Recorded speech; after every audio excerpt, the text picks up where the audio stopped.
લખવો હોય ને જેને કીર્તનનું તો લખી લો. શીતકાલના દિવસો હોય ને એમાં ગૃહ ભોજનના પદો આવે, ઘરના ભોજનના.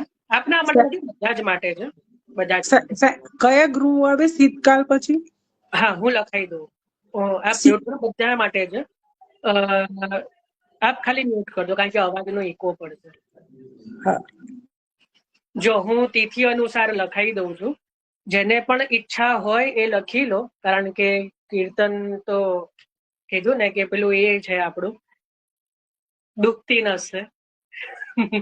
તો જુઓ, કારતક વદ એકમ. હું ગુજરાતી મહિના બોલી રહ્યો છું, એટલે વ્રજના મહિના સમજી લેજો કે હું વ્રજના મહિના બી જોડે બોલેલું સાંભળેલું. કારતક વદ એકમ, ગુજરાતી અનુસાર કારતક વદ. જરાક થોડુંક ધીમે બોલજો પેલા. હા હા હા, વાંધો નહીં, હું ફરીથી બી રિપીટ કરી દઈશ. ચલો, કારતક વદ એકમ થી મહાસુદ ચોથ. ગુજરાતી કારતક વદ ચોથમ થી મહાસુદ ચોથ, એટલે વ્રજનું થયું માગસર વદ એકમ થી મહાસુદ ચોથ. કારણ કે વદ પક્ષ હોય ને આપણો કારતક હોય તો વ્રજ પ્રમાણે માગસર થઈ જાય. કારતક વદ એકમ થી મહાસુદ ચોથ દમલાજીનો ઉત્સવ. કારતક વદ એકમે જે છે એ ચીરહરણ વ્રતચર્યાનો પ્રારંભ થાય. તો આટલો શીતકાલનો સમય કહેવાય. બરાબર, આટલો શું કહેવાય? શીતકાલનો સમય કહેવાય. તો આની અંદર ભોજનના પદોમાં ગૃહ ભોજન અને વ્રજ ભક્તના ભોજનના પદો થાય. અત્યારે લખો ગૃહ ભોજન. ગૃહ ભોજન એટલે નંદાલયની અંદર પ્રભુ ભોજન કરે છે એ, અને વ્રજ ભક્તના ઘરે ભોજન. આજ અમારે પાહુને આયે નિરખ નયન ન અઘાય રી, છે ને પેલું વ્રજ ભક્તો પોતાના ઘરે આમંત્રણ આપે છે. તો ગૃહ ભોજન અને વ્રજ ભક્તના ઘરના ભોજનના પદો ભોજનમાં થાય. બરાબર. હવે આ જ સમયની અંદર વચ્ચે ગુસાઈજીના ઉત્સવના વધાઈના દિવસો આવે માગસર મહિનામાં. તો દરેકના ઘરમાં અલગ અલગ વધાઈનો ક્રમ હોય છે. તો લખી લો, ગુસાઈજીના ઉત્સવના સમયમાં તો વધાઈ જ ગવાય. ગોસાઈજીના ઉત્સવના સમયમાં તો જ્યારે વધાઈના દિવસોમાં તો વધાઈ જ ગાવામાં આવે છે. બરાબર. હવે મહાસુદ પાંચમ થી લઈને ડોલ આગળ વદ એકમ, એ તો આપણને એમાં તો વસંતના ભોજનના પદો ગવાય. વસંત અને ધમારના ભોજનના પદો છે જ 2-3. રીંગણ કરત કાન આંગન મેં કરીને ને બીજા પણ, તો એ ગવાય.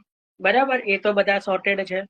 એના પછી આજથી દ્વિતીય પાઠથી લઈને અષાઢ સુદ એકમ, આ ગ્રીષ્મ ઋતુ કહેવાય.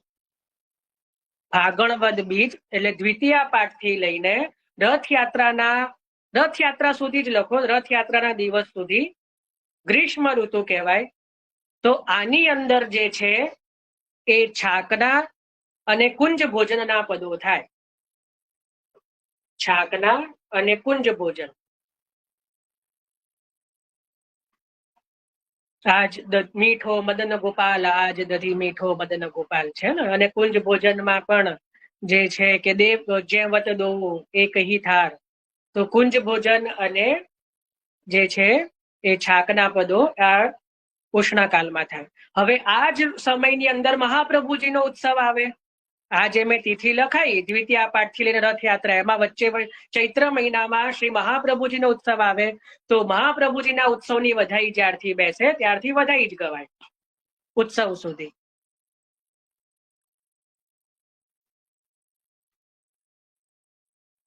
લખ્યું? ચલો, હવે રથયાત્રાના બીજા દિવસથી જન્માષ્ટમીની વધાઈ બેસે ત્યાં સુધી મલ્હાર એટલે વર્ષા ઋતુ ગણાય. એટલે એની અંદર જે છે એ મલ્હારની છાક ગવાય. મલ્હારના ભોજનના પદો, મલ્હારના ભોજન ગવાય મલ્હાર રાગના. રથયાત્રાથી જન્માષ્ટમીની વધાઈ જ્યાંથી કારણ કે દરેક ઘરમાં અલગ અલગ ક્રમ હોય છે, એટલે હું તિથિ નથી લખાઈ રહ્યો. એટલે જેના ઘરે જ્યારથી જન્માષ્ટમીની વધાઈ બેસે ત્યાં સુધી જે છે એ મલ્હાર રાગના ભોજનના પદો ગવાય. હવે જન્માષ્ટમીથી લઈને નંદ મહોત્સવ એટલે જન્માષ્ટમી સુધી તો વધાઈ જ ગવાશે. એ હવે બધાને ખ્યાલ આવી ગયો.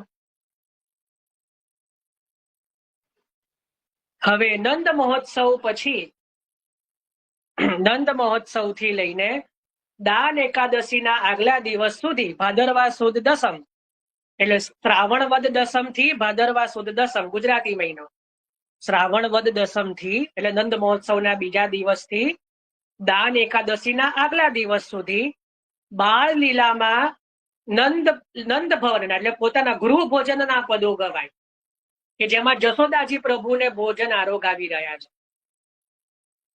જશોદાજીની ભાવનાના જે ભોજનના પદો હોય એ બાળ લીલાના ભોજનના પદો ગવાય ગૃહ ભોજનના. લખ્યું?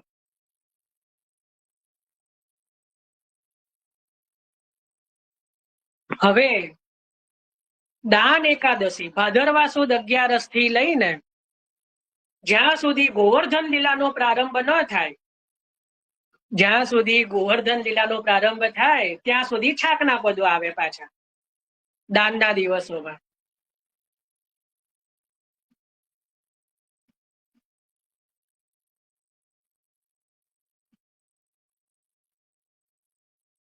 લખ્યું? એના પછી ગોવર્ધન લીલાના દિવસોમાં તો ગોવર્ધન લીલા અન્નકૂટના જ પદો આવે દેખોરી હરિ ભોજન ખાત. બરાબર. ગોવર્ધન લીલાના દિવસોમાં જ્યારથી પણ ગોવર્ધન લીલા પ્રારંભ થાય ત્યાંથી લઈને જે અન્નકૂટ ઉત્સવ સુધી કયા પદો આવે? ગોવર્ધન લીલાના.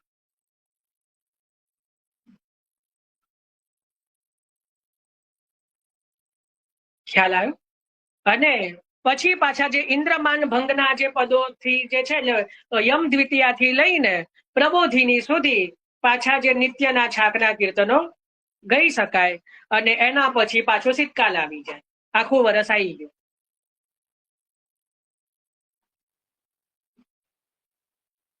અને વચ્ચે વચ્ચે જયારે વધાઈના દિવસ હોય ત્યારે તો વધાઈ જ આવે છે.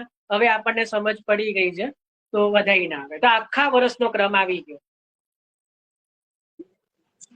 ખૂબ સરસ સમજાવ્યું સર.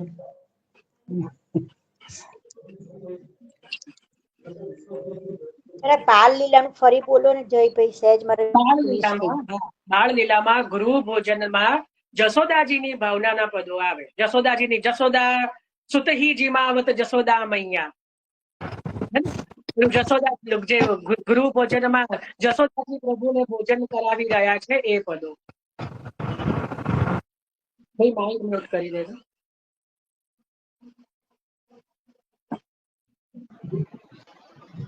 આવી ગયો? ગોવર્ધનમાં સરસ લીલાના પદો આવે ને, સરસ લીલા એ જ એને ગોવર્ધન લીલા કહેવાય.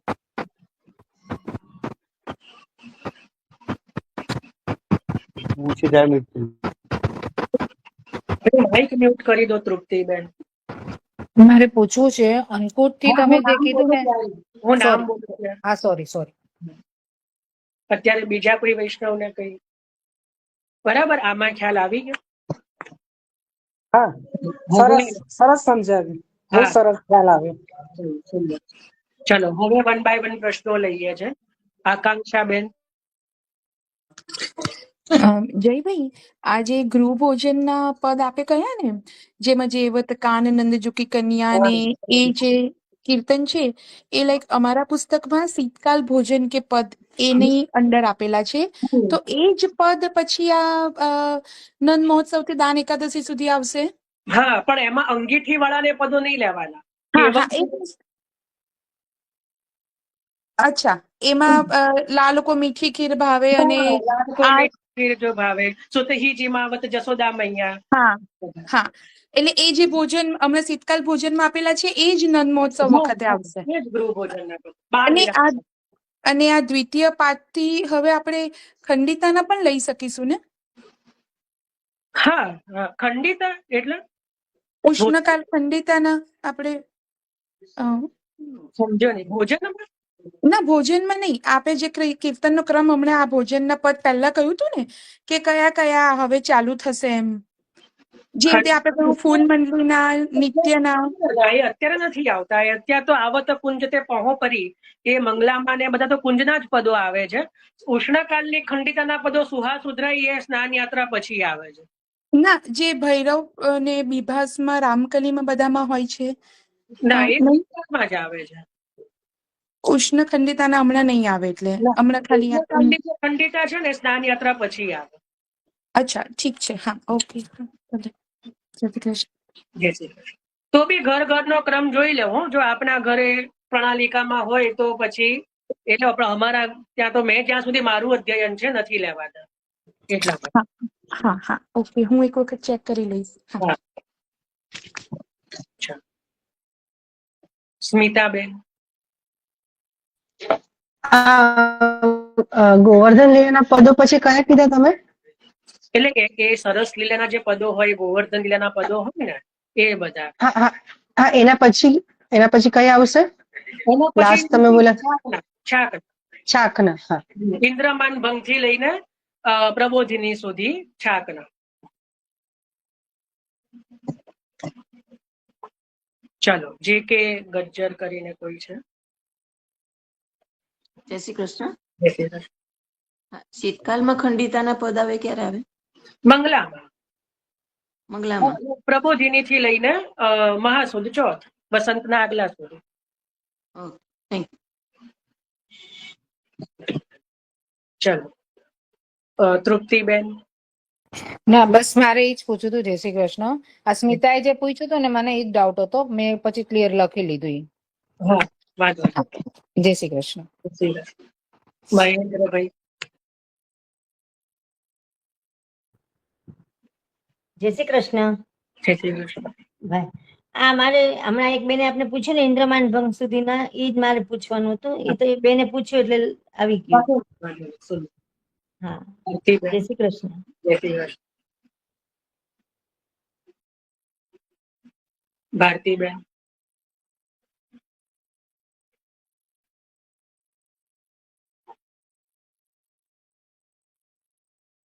સારું, ચલો. તો આમાં બધાને હવે આટલું આપણે ચિંતન થયું, બરાબર. આમાં હવે બીજું કોઈને કઈ વિશેષ નથી એવું માની લઉં.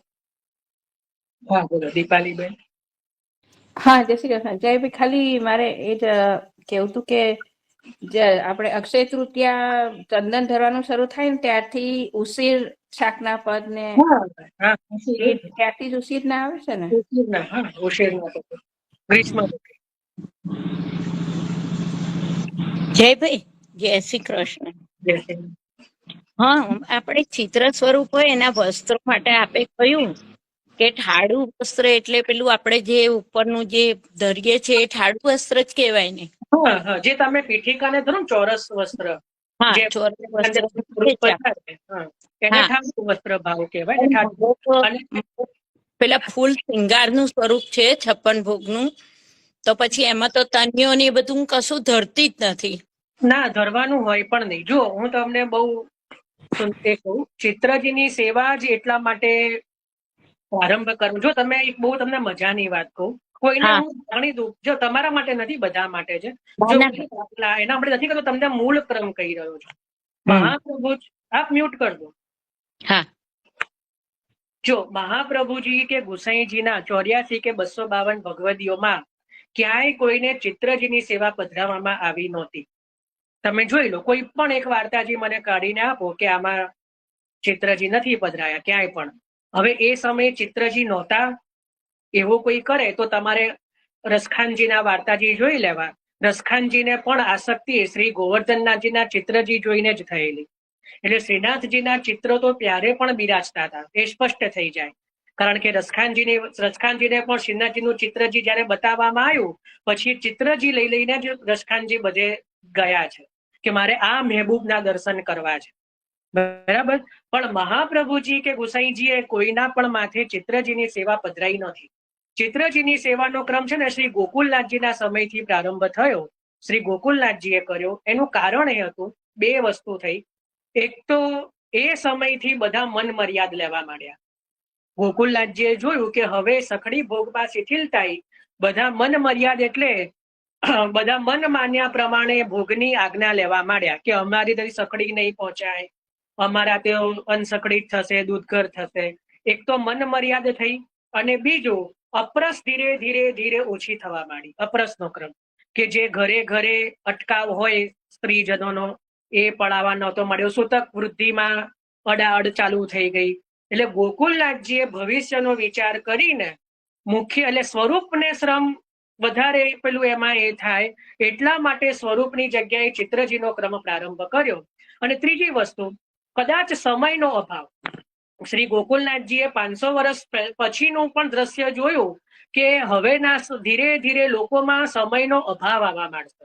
પહેલાના લોકો જોડે સમય હતો, સમય રહેતો હતો કે ભાઈ બધું કરી શકે. અત્યારે આપણી જોડે જો શેની અછત છે? સમયની, ટાઈમ. અત્યારે લાઈફ ફાસ્ટ થઈ ગઈ છે તો સમયનો અભાવ છે. ને ચોથી વસ્તુ, શારીરિક આપણે યુવાનીમાં તો કરી શકીએ પણ જ્યારે આપણું શરીર વૃદ્ધ થાય કે પછી પ્રતિકૂળ સંજોગો આવે, આ 4 વસ્તુ થઈ તો એમાં સ્વરૂપ સેવાને પહોંચવી અશક્ય થવા માંડી. એટલે એના જે કહેવાય કે અલ્ટરનેટમાં શ્રી ગોકુલનાથજીએ ચિત્ર સેવાનો ક્રમ પ્રારંભ કર્યો. આ 4 રીતે કે જેને સખડી ભોગ ક્રમ પહોંચવો નથી એને શ્રી ગોકુલનાથજીના ઘણા હરિરાયજી આદિ પછીના પણ બાળકો આજથી 100 વર્ષ પહેલા સ્વરૂપ પધરાવતા નહોતા. લાલનનું પણ હોય, ઠાડું હોય કે કંઈ પણ. આજની વાત નથી કરી રહ્યો. એટલે આ ખાલી એક તમે ઇતિહાસની રૂપે સાંભળજો, આનો કઈ પ્રશ્ન પણ કરતા નહીં. આ જે હું તમને કહું છું ને હકીકત કહી રહ્યો છું, એટલે આપ સાંભળી લો. તો એને જે છે કે આજથી 50 વર્ષ પહેલા, 100 વર્ષ પહેલા તમે જોશો ને તો ઘરે ઘરે ચિત્રજીઓ જ બિરાજતા. કારણ કે એનું કારણ એ હતું કે બાળકોએ સ્વરૂપ પધરાવાના બંધ કર્યા. કારણ કે એમાં આ વસ્તુ થઈ કે એક તો બધા મન મરજી પ્રમાણે વર્તવા માંડ્યા મહાપ્રભુજીની આજ્ઞા છોડીને કે અમને સખડી ભોગ નહીં ફાવે તો વાંધો નહીં, તો આપ ચિત્રજી પધરાવો. બીજી વસ્તુ થઈ કે હવે અમારા ઘરમાં અડાઅડ થઈ રહી છે, અમારા ઘરના સ્ત્રીઓ માનતા નથી કે પુરુષો માનતા નથી, જે પણ કે ભાઈ સૂતક પાડતા નથી, વૃદ્ધિ પાડતા નથી કે ગ્રહણ પડાતું નથી, અટકાવ પડાતો નથી. તો સ્વરૂપને શ્રમ આપવાનો ત્યાં બાળકોએ એ ના રાખ્યું એટલે ચિત્રજી પધરાયા. ત્રીજી વસ્તુ કે આખી જિંદગી સેવા સ્વરૂપની કરી પણ હવે વૃદ્ધાવસ્થા બધાને આવે અને ભગવદીઓ સદા તરુણ જ હોય. જુઓ, કોઈ ભગવદીઓ વૃદ્ધ ન થાય. આપણે ગોપાલદાસજીના વાર્તાજીમાં ત્યાં જોઈએ શેઠ પુરુષોત્તમ, પણ ઉંમરને પણ માન આપવાનું ને આપણે વયને, કારણ કે કાલ પણ પ્રભુની વિભૂતિ છે. તો ખાલી આપણને શ્રમ થાય તો પ્રભુને પણ શ્રમ થાય. એટલે હવે એટલી બધી અપરસ નભતી નથી, અથવા તો ઘરમાં એવા કોઈ પ્રતિકૂળ સંજોગો આવી ગયા કે હવે થાય એમ નથી. તો એવા સંજોગોમાં એ સ્વરૂપ પણ પાછા પધરાઈને એની સામે બાળકો ચિત્રજી પધરાઈ આપતા. ખ્યાલ? એટલે ધીમે ધીમે આ ચિત્રજીનો ક્રમ આવ્યો. ને પાંચમી વસ્તુ કે ધીરે ધીરે બધામાં શૃંગારની સમજ ઓછી થઈ ગઈ. આજે પણ તમે જોઈએ ને, હું બતાવીશ ઘણી વાર, આજે પુષ્ટિ માર્ગીય સેવા હોય તો એ પેલા ફેવિકોલ વાળા પેલા શૃંગાર ધરે, ટીક વાળા શૃંગાર ધરે, લાલન ને પેલું ફ્રોક જેવું વસ્ત્ર ધરે. એટલે આજના કે ધીરે ધીરે લોકોમાં એ સમજ ઓછી થઈ ગઈ કે પુષ્ટિ પ્રભુની સેવા કઈ રીતે કરવી જોઈએ, પ્રભુને કયા વસ્ત્ર સોહાય, કયા શૃંગાર સોહાય. ભલે શૃંગાર ઓછા કરીએ, કોઈ બત્તી ના કરવાની જરૂર નથી, પણ રીતના કરવા જોઈએ કે જે રીતથી આપણે ત્યાં આવતા હોય એ રીતના શૃંગાર આપણે ત્યાં કરવા જોઈએ. સમજ પડી? શૃંગાર વધારે કરો છો, આખી ગાદી ભરીને કરો, એમાં કઈ પ્રભુનું સુખ નથી. એવું ક્યાંય લખ્યું નથી. એવું તમને બહુ મજાની વાત કહું, ગાદીના શૃંગારનો ક્રમ જ ગોકુલનાથજીના સમયથી પ્રારંભ થયો. મહાપ્રભુજી ગોસાઈજીના સમયમાં તો ગાદીજીના શૃંગારનો એટલો બધો ક્રમ જ નહોતો. આનું પ્રમાણ જ મહાપ્રભુજી તો સદા પેલા એમાં રહેતા, આપને તો બહુ એટલું બધું બહુ સહજતાથી સેવા કરતા. શ્રી મહાપ્રભુજી તો જો પૃથ્વી પરિક્રમા કરતા સેવા કરતા, તો શું સાહિત્ય આખા બધું સાથે લઈને ચાલતો એવું જરૂરી નથી. સમજ પડી ને? તો અહીંયા સમજવાનું એ છે કે કેટલા વધારે શૃંગાર કરી રહ્યા છો એ મહત્વનું નથી, કેટલા રીત અનુસાર શૃંગાર થઈ રહ્યા છે એ મહત્વનું. એટલે આપણા પ્રભુને આપણી રીત પ્રમાણે આપણે સમજવું જોઈએ કે આજે મુકુટ કોને કહેવાય. હું આજે પ્રશ્ન કરું, આ 100 વૈષ્ણવો છે, મને નથી લાગતું કે અડધાને પણ ખબર હોય કે મુકુટ ખૂપ અને કિરીટ વચ્ચે શું ફરક છે. હમણાં હું એક શૃંગાર લઈને કહું કે આને શું કહેવાય, મુકુટ કહેવાય, ખૂટ કહેવાય, નહીં ખબર હોય, બધા અલગ અલગ જવાબ આપશે. સમજ જ નથી, કારણ કે સમજાવનાર બી નથી અને સમજ બી ઓછી છે. તો જયારે શૃંગાર માટે પણ સમજ ઓછી થઈ, સમય ના રહ્યો, તો શૃંગારનો ક્રમ પણ ઘટાડવા માટે ચિત્રજી પધરાવવામાં આવ્યા કે તું ભોગ ધર, સખડી ધર, શૃંગારનો ક્રમ છોડી દે. તારે શૃંગારમાં 1 કલાક જાય એ તું છોડી દે, પણ ઠાકોરજીને સખડી ધર. એવો બાળકો આગ્રહ રાખતા કે તું ભલે તારે શૃંગારમાં તારી જોડે સમય નથી ને, તો તું ઠાકોરજીને ગુંજામાલા ધર. અને ચિત્રજીની સેવાનો ક્રમ તો એ જ રીતે હતો પહેલાના સમયમાં કે શૃંગારનું જ સ્વરૂપ પધરાવવામાં આવતું. મંગલાનું સ્વરૂપ એ પણ હમણાંથી પાછો ક્રમ ચાલુ થયો છે કે શ્રીનાથજીના મંગલાનું સ્વરૂપ થોડું સસ્તું મળે, કારણ કે શૃંગારના જે કિંમત હોય ને થોડી વધારે હોય પેલું, એટલે બધા ખરીદે પણ કે ભાઈ એવી રીતે કે ભાઈ અમારે પેલું મળી જાય. પણ બાળકો પુષ્ટ નહોતા કરતા. અત્યાર તો કરી આપે છે. તમે જો મંગલાનું ચિત્રજી લઈને પહેલાના જે આજથી 50-100 વર્ષ પહેલા બાળક પાસે જાઓ ને, તો બાળકો પુષ્ટ જ નહોતા કે નહીં શિંગાર કો સ્વરૂપ લેકે આવો, એવી આજ્ઞા કરતા. જે આગ્રહી બાળકો હોય ને, એટલે અત્યારે જેના ત્યાં બિરાજતા હોય તો એવું ના સમજવું કે નથી, એવું ના સમજવું, એવું ના કરવું. એ આ પાછળથી બધો ક્રમ ચાલુ થયો છે. એટલે શૃંગારનું જ ચિત્રજી જે છે એ પધરાવવામાં આવતું, ચાહે કોઈ પણ શૃંગારનું હોય, 56 ભોગ હોય, અન્નકૂટ હોય, જન્માષ્ટમી હોય, શરદનો ઉત્સવ હોય, કોઈ પણ હોય, પણ શૃંગાર સહિતનું ચિત્રજી પધરાવવામાં આવતું કે ભાઈ તું ગુંજામાલા જ ખાલી ધરજે, પૈઠિકાનું વસ્ત્ર ધરજે, ગુંજામાલા ધરજે, પણ સખડી ભોગ ધરજે. હેલો, આ પ્રાચીન બાળકોની જે હતી. પછી એમાં પણ શિથિલતા આવી, એમાં પણ પછી તો ચિત્રજીમાં પણ પાછું દૂધઘર, મિશ્રી ભોગ, એ બધું એ પાછળનો ક્રમ થયો. પણ ચિત્રજીની સેવા ખોટી છે એવું પણ નથી. હવે તમને એનું પ્રમાણ આપું. ગોપીનાથજીએ જે સાધન દીપિકા લખી છે, કદાચ કોઈને જો ખબર હોય તો, આપશ્રીએ એની અંદર 8 પ્રકારના સ્વરૂપો પુષ્ટ થઈ શકે એની અંદર ચિત્ર સેવા છે. એટલે ચિત્ર સેવા પુષ્ટિ જ છે. શ્રી ભાગવતજીના 12મા સ્કંધની અંદર પણ જયારે ઠાકોરજી ઉદ્ધવજીને બોધ આપે છે, ઉદ્ધવજીને કે કલયુગમાં મારી સેવા કઈ રીતે કરવી, એની અંદર પણ ચિત્ર સેવાનો ક્રમ બતાવ્યો છે. ચિત્ર સેવા બતાવી છે કે મારું ચિત્રજી પધરાઈને. એટલે ચિત્રજીની સેવા ખોટી છે એવું નથી સમજવાનું, એવું મારો કહેવાનો તાત્પર્ય. પણ મહાપ્રભુજી ગુસાઈજીના સમયમાં આપે નહોતો રાખ્યો. શ્રી ગોકુલનાથજીએ આ ક્રમ એ પણ વૈષ્ણવોની એના કારણે પ્રારંભ કર્યો. વૈષ્ણવોની ત્યાં શિથિલતા ગણો કે આગળ સમયના કારણે એ ક્રમ પ્રારંભ થયો. એટલે જયારે ચિત્રજી બિરાજતું હોય ને, તો એમાં શૃંગારનો વિશેષ આગ્રહની જરૂર રહેતી નથી. હવે મૂળ એમાં આવી જઈએ કે તો પછી આપ ગુંજામાલા ધરો કે સીધી મોતીની કે માલા ધરો, ક્યાં તો પછી પુષ્પમાળા ધરો, તો એમાં આપનો શૃંગાર પ્રભુ માની લેશે. અને ગુંજાની માલાની અંદર તો 4 યુથો આવી ગયા. આપણે ક્યારેક જયારે શૃંગારનું કરીશું ને, તો માલાજીનો આપણે બધા ભાવ સમજીશું, ગુંજામાલાનો તો ખાસ સમજીશું. તો ગુંજામાલા ધરીને એની અંદર બધો જ ક્રમ આવી ગયો. પછી આપ મસ્તકના શૃંગાર પણ ન કરો ને, તો પણ એમાં ચિંતા ન કરવી. એમાં મસ્તકના શૃંગારની પણ અપેક્ષા રહેતી નથી. ચિત્ર સેવામાં કેવલ અને કેવલ ગુંજામાલા આપે ધરી, એમાં બધું જ આવી ગયું. બરાબર, એટલે એમાં ચિંતા કરવાની કોઈ જરૂર નથી. આ તો અધિકતાનું છે. આપ જે કરી રહ્યા કદાચ કરતા હો કે ભાઈ અમે તો ચિત્રજી ઉપર પણ શ્રૃંગાર કરીએ, અને ઘણા તો એટલે પણ મંગલાનું સ્વરૂપ પધરાવે કે ઉપર શ્રૃંગાર કરી શકીએ. પણ પ્રાચીન બાળકો શૃંગારની આજ્ઞા નહોતા આપતા. આપ કનૈયા પ્રભુના વચનામૃત જો કોઈએ વાંચ્યા હોય ને, ચતુર્થ ઘરના કનૈયા પ્રભુ થઈ ગયા. બહુ આપશ્રીના 350 વચનામૃત છે, 350, 350 વચનામૃત કનૈયા પ્રભુના છે. એની અંદર સ્પષ્ટ વર્ણન આવે છે કે એક વૈષ્ણવના ઘરે આપશ્રી પધાર્યા, ત્યારે ત્યાં ચિત્રજી સેવા બિરાજતી હતી. બધાએ બહુ ભારે શ્રૃંગાર કરેલા ચિત્રજી ઉપર. તો કનૈયા પ્રભુએ સ્વહસ્તે શ્રૃંગાર વડા કરી દીધા અને કહ્યું કે ભાઈ એસે લગાવ કો લપેડા મત કરો ઠાકોરજી કે ઉપર, ઠાકોરજી કો શ્રમ હોતે. એટલે ઠાકોરજીને આટલું બધો લગાવ લગાઈને શ્રૃંગાર મત કરો. ચિત્રજી કી સેવા में तो પુષ્પમાલા યા ગુંજામાલા યા મોતી કી માલા સુહી શ્રૃંગાર કરો, સ્પષ્ટ વર્ણન આવે છે.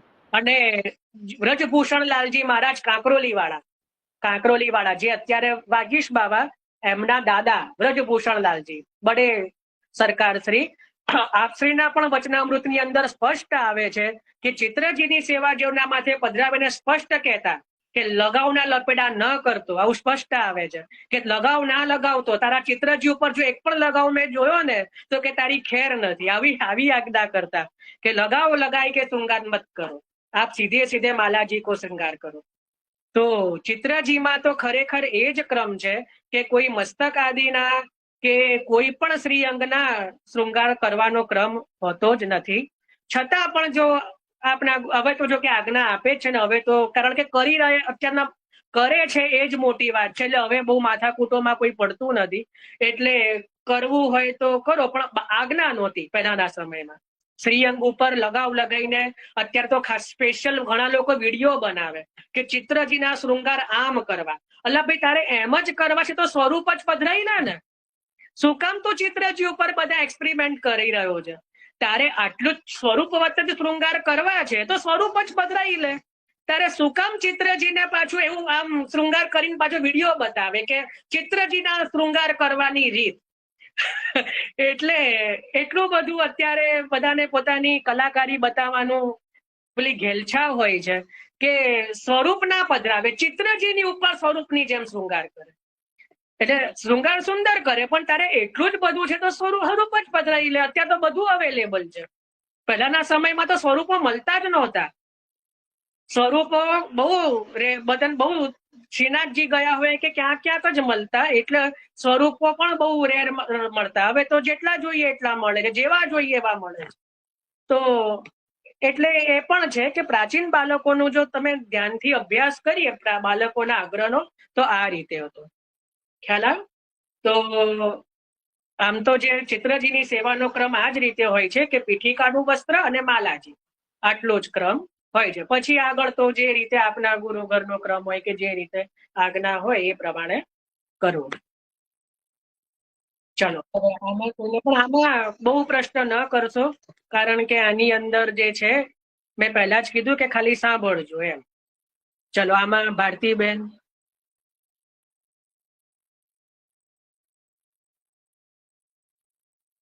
પહેલાનું હેન્ડ રેસ છે કે કોઈ પ્રશ્ન છે? હા, જયભાઈ, જય શ્રી કૃષ્ણ. તો પછી અમારે 56 ભોગનું સ્વરૂપ છે તો ખાલી ગુંજામાળા અને પીઠિકાનું વસ્ત્ર, ઉષ્ણકાળમાં પીઠિકાનું વસ્ત્ર આવે? હા, પીઠિકાનું વસ્ત્ર તો 12 મહિના. હા, બસ, હા, એટલું જ પૂછું. જય શ્રી કૃષ્ણ. જય શ્રી કૃષ્ણ. દેવ.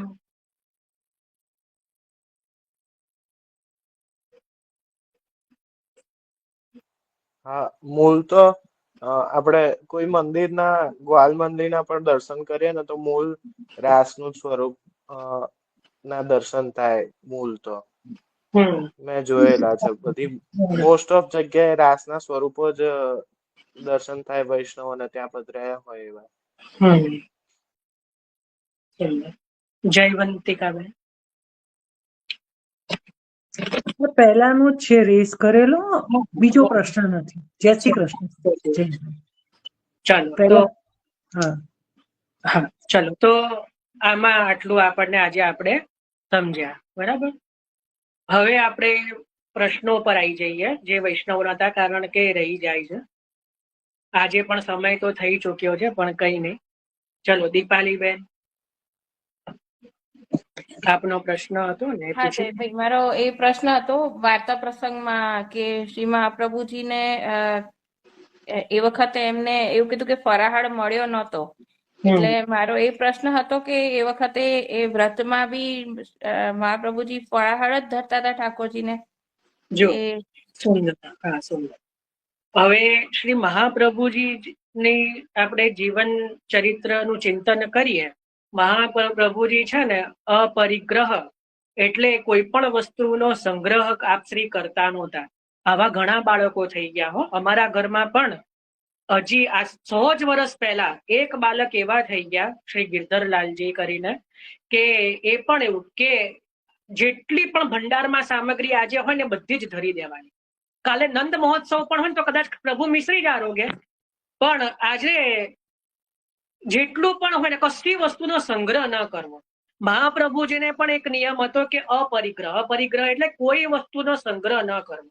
જ્યારે જે વસ્તુ ભગવદ ઈચ્છાથી મળી આવે એ જ વસ્તુ પછી ભોગ ધરીને લેવી, બરાબર? એટલે આપશ્રીના ચરિત્રની અંદર જો એ જોવા જઈએ તો વ્રતમાં આપ શ્રી શું ધરતા હતા કે શું નહીં એ પ્રશ્ન આવી જ ન શકે, કારણ કે આપ શ્રી તો ઘણીવાર વ્રત સિવાય પણ જો પ્રભુની એવી ઈચ્છા હોય તો આપ શ્રી કેવલ જે છે ફલાહાર ધરતા હોય. જ્યારે જે કારણ કે આપ શ્રી માર્ગમાં હોય તો જે ગામ આવ્યું હોય અથવા તો કોઈ વાર તો પેલા તો ગામડાઓ બધા દૂર બી હોય તો કશું આવ્યું પણ ન હોય, તો જે વસ્તુ અવેલેબલ હોય એ જ વસ્તુ આપ શ્રી ધરતા. ઘણીવાર આપણે 84 વૈષ્ણવના વાર્તાજીની અંદર પણ ગદાધર દાસજી કેવલ જલના લોટીજી કે જારીજી ધરીને પણ જે છે પછી જલેબી ભોગ પછી લાવીને જે ધર્યો, તો એ મહાપ્રભુજીના સમયમાં જે નારાયણદાસ બ્રહ્મચારી પણ આપશ્રીનું ચરિત્ર જોઈને જે છે આ બધા જે છે એ અપરિગ્રહ વાળા બધા ભગવદીઓ પણ અને મહાપ્રભુજી પણ પછી એને જ થોડો ક્રમ શ્રી ગુસાઈજીએ બદલ્યો કે ભાઈ એસે તો આપશ્રી તો કર ગયે પણ હમસું તો નહીં હોય ગો, તો પછી રીત બાંધી દીધી, મેળ બાંધી કે ભાઈ ઇતનો તો ધરનો. બરાબર. તો હવે પ્રશ્ન એ આવે છે કે મહાપ્રભુજી ઉપર નથી, આપણે શું કરવું વ્રતના દિવસે? કદાચ જો આપ એવું પૂછી રહ્યા છો કે આપણે વ્રતના દિવસે ફલાહાર જ ધરવું કે સખડીને ફલાહાર બે ધરવું, એ પ્રશ્ન મારો બીજો એ જ પ્રશ્ન હતો કે ઘણા વૈષ્ણવ કે ઠાકોરજીને તો વ્રત ના હોય એટલે સખડી તો ધરવાની જ હોય એ દિવસે, એટલે મૂળે કે ખરેખર શું રીત છે? જુઓ, હવે આના પણ છે ને 3 જવાબ છે, એટલે 3 વિકલ્પ છે. 3 વિકલ્પ છે. પહેલું તો એ કે જો ધારો કે જન્માષ્ટમી છે, મહાપ્રભુજીના ઉત્સવે એકાદશી આવે, બરાબર, 11 હોય એટલે પ્રબોધિની આવે, તો પવિત્ર 11 આવે, આ બધા મોટા મોટા ઉત્સવો, કુંજ એકાદશી આદિ, તો મોટા મોટા ઉત્સવો 11 ના દિવસે આવે છે, બરાબર. અને બાકીના દિવસોમાં પણ 11 હોય ને આપણે નિત્ય સખડી ધરતા હોઈએ, તો શું કરવું? બરાબર. તો આમાં 3 ક્રમ છે. એક તો જે ક્રમ છે એ જે દીપાલીબેને કીધું કે જે પ્રણાલિકામાં લખ્યો હોય છે કે ભાઈ સખડી તો પ્રભુને નિત્યવત ધરવી અને એક થાળ ફલાહાર. હવે છે ને ફલાહારમાં પણ આપણે ક્રમ જે છે ને એ બહુ જબરજસ્ત કરી દીધો છે. આપણી બુદ્ધિને ખરેખર બહુ માનતોપો આપવી પડે, સલામી એમ, કારણ કે નિત્ય કરતા પણ વિશેષ તો ફલાહાર આપણે કરતા હોઈએ કે રાજગરાની ખીચડી, રાજગરાની પૂરી, મોરૈયાની ખીચડી, પછી બટાકાની સૂકી ભાજી, પછી શું હોય પેલી કઢી, એના પછી બહુ બધી વસ્તુઓ હોય. નિત્ય ઠાકોર આપણે નિત્ય તો રોટલી શાક દાળ ભાત જ કરતા હોઈએ, પણ ફલાહારમાં તો શું છે કે 10-15 જાતની વસ્તુઓ આવે, બરાબર. તો પહેલા તો ફલાહાર સમજવું પડે. ફલાહાર એટલે કેવલ ફલ આહાર, કેવલ અને કેવલ સૂકો મેવો, લીલો મેવો અને વધારેમાં વધારે દૂધઘર, બરાબર. વધારેમાં વધારે દૂધઘરની પેડા. હવે દૂધઘર બી કહીએ ને એટલે દૂધઘરનો તો આખો અંકુટ થાય, એટલે મને તો એ કહેવા મને હવે તો બધા દૂધઘરમાં આખી ક્રમ શોધી નાખ્યો છે કે દૂધઘરમાં પણ પૂરી એ કરવું જોઈએ ના કરવા, પણ પછી એ 11 જ કરવું જોઈએ એવું હું નથી કહી રહ્યો, બરાબર. તો હવે કારણ કે હવે બધાની કહ્યું છે ને કે કઈ પણ કોઈ એમાં શોધી એવું કાઢે ને કે દૂધઘરમાં એ બધો જ ક્રમ, સખડીમાં ના કરે ને એટલો ક્રમ તો દૂધઘર નો કરે. એટલે ખરેખર તો ફલાહાર એટલે કેવલ ફલ, સૂકો મેવો, ડ્રાયફ્રૂટ, મેવો અને જલ અને દૂધઘર. હું તમને બહુ મજાની વાત કહું, આપણે ત્યાં છે ને એક ગર્ગ સંહિતા કરીને ગ્રંથ છે, ગર્ગ, કોઈએ નામ સાંભળ્યું હોય તો. ગર્ગ સંહિતામાં 11 કેવી રીતે કરવી જોઈએ ને એનું પણ વર્ણન છે. એમાં તો જલ કેટલી વાર પીવું ત્યાં સુધીનું વર્ણન છે કે આનાથી વધારે જલ પીવો ને તો તમારી 11 ખંડિત થઈ. જલમાં પણ નિયમ બતાવ્યો છે, આપણે એટલું બધું નથી કરી રહ્યા, ચિંતા ના કરશો, કોઈને બ્લડ પ્રેશર હાઈ ના કરશો, પણ નિયમો તો શાસ્ત્રોએ એવા બતાવ્યા છે ને કે અત્યારે મને નથી લાગતું કે કોઈ બીજા, તો હું તો મારી વાત કરું કે સાચી રીતે આપણે 11નું વ્રત પણ કરી રહ્યા છીએ, કારણ કે શાસ્ત્રોના જે નિયમો છે ને ગર્ગ સંહિતા શ્રી ભાગવતજીનો જ વત ગ્રંથ મનાય છે, આપણે ત્યાં પ્રમાણભૂત ગ્રંથ છે ગર્ગ સંહિતા. તો એની અંદર તો જે છે એ આખું પ્રમાણ બતાવ્યું છે, એમાં નિયમ બતાવ્યા છે કે ભાઈ ઇતની બેર હી જલ લેનો, 3 વખત જ દિવસમાં જલ લેવું અને આટલું જ ભોજન લેવું તો તમારું વ્રત ગણાય, બરાબર. તો અત્યાર તો પછી ફરાળી પીઝા, ફરાળી પેટીસ, ફરાળી સમોસા ને બધું જે છે એ તો કોઈ દિવસ ચાલે નહીં, કોઈ દિવસ ન ચાલે શાસ્ત્ર પ્રમાણે. અને એ કર્યા પછી જો આપણે વ્રત કર્યું એવું બોલીએ ને તો ત્યાં ઠાકોરજી કે ક્યાં મજાક કર રહ્યો, કે ભાઈ રોજ કરતા તો વધારે આજે તે ખાધું છે કે સૌથી વધારે. તો ફરાહાળ કોને કહેવાય કે ભાઈ જે કેવલ ફલ જલ અને દૂધ, બરાબર. તો પહેલો ક્રમ એવો છે કે જે દીપાલીબેને કીધું કે ઠાકોરજીને નિત્યવત સખડી આવે ને ફરાળ આવે. હવે આ છે ને નિયમ ક્યાં પાડી શકીએ કે જ્યારે કરવા વાળા વધારે હોય ઘરમાં અને વ્રત કરવા વાળા ના હોય. માની લો ઘરમાં બીજા વ્રત નથી કરતા, આપણે કરી રહ્યા છીએ, તો પ્રભુની સખડી એમને લેવડાવી શકીએ. હવે હું બહુ પ્રેક્ટિકલ રીતે રહું છું. હવે જુઓ, ધારો કે આપણા ઘરમાં આપણે જ કરવા વાળા છીએ એક જ, બરાબર, અને ઘરમાં બધા વ્રત કરે છે અને આપણે પ્રભુને સખડી ધરવી છે, આપણે નિત્ય પ્રભુને સખડી ધરી રહ્યા છીએ.